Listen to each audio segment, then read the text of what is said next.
श्री राम दरबार में हनुमान जी महाराज श्री राम जी की सेवा में इतने तन्मय हो गए कि गुरु वशिष्ठ के आने का उन्हें ध्यान ही नहीं रहा। सभी ने उठकर उनका अभिवादन किया, पर हनुमान जी नहीं कर पाए। वशिष्ठ जी ने श्री राम जी से कहा, राम, गुरु का भरे दरबार में अभिवादन न करना अपमान है, इसके लिए क्या सजा होनी चाहिए? श्री राम जी ने कहा, गुरुवर आप ही बताइए। वशिष्ठ जी ने कहा, मृत्यु दंड। श्री राम जी ने कहा, स्वीकार है। तब श्री राम जी ने पूछा, गुरुदेव आप बताइए यह अपराध किसने किया है?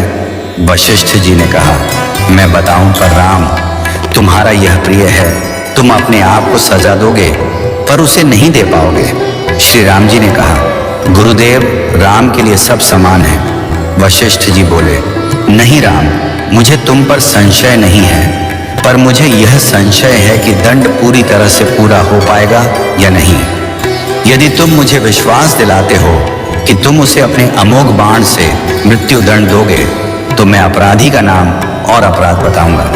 श्री राम जी ने फिर अपना संकल्प व्यक्त किया। तब वशिष्ठ जी ने कहा, यह अपराध हनुमान जी ने किया है। हनुमान जी ने स्वीकार कर लिया। फिर श्री राम जी ने दरबार में घोषणा की कि कल सायंकाल सरयू के तट पर हनुमान जी को मैं स्वयं अपने अमोघ बाण से मृत्यु दंड दूंगा।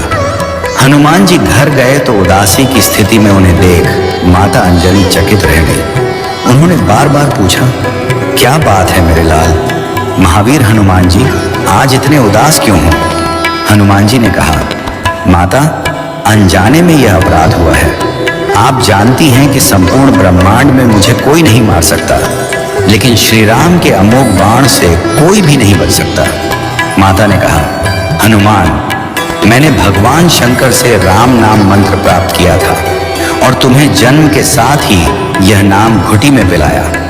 तुम्हारी शक्ति का कारण राम नाम ही है, जिसके प्रभाव से तुमने बचपन में सूर्य को फल समझकर मुंह में ले लिया था। वह राम नाम ही तुम्हारी रक्षा करता है, चाहे राम स्वयं ही क्यों ना हो।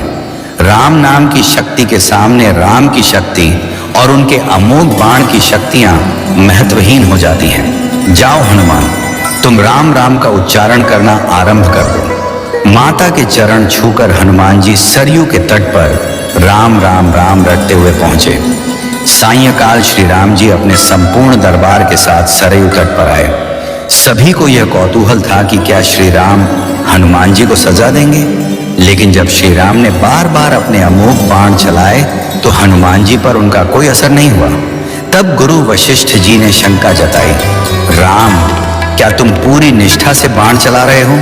श्री राम जी ने कहा, हाँ गुरुदेव, मैं गुरु के प्रति अपराध की सजा देने के लिए अपने बाण चला रहा हूँ। इसमें कोई चतुराई नहीं हो सकती। वशिष्ठ जी ने कहा, तुम्हारे बाण अपना काम क्यों नहीं कर रहे हैं? श्री राम जी ने उत्तर दिया, गुरुदेव, हनुमान राम राम की अनंत रट लगा रहे हैं। मेरे बाणों की शक्ति राम नाम के प्रभाव में कमजोर हो गई है, इसलिए वे असर नहीं कर रहे। गुरुदेव वशिष्ठ जी ने कहा, राम, आज से मैं तुम्हारे दरबार को छोड़कर अपने आश्रम जा रहा हूं, जहां राम नाम का निरंतर जप करूंगा।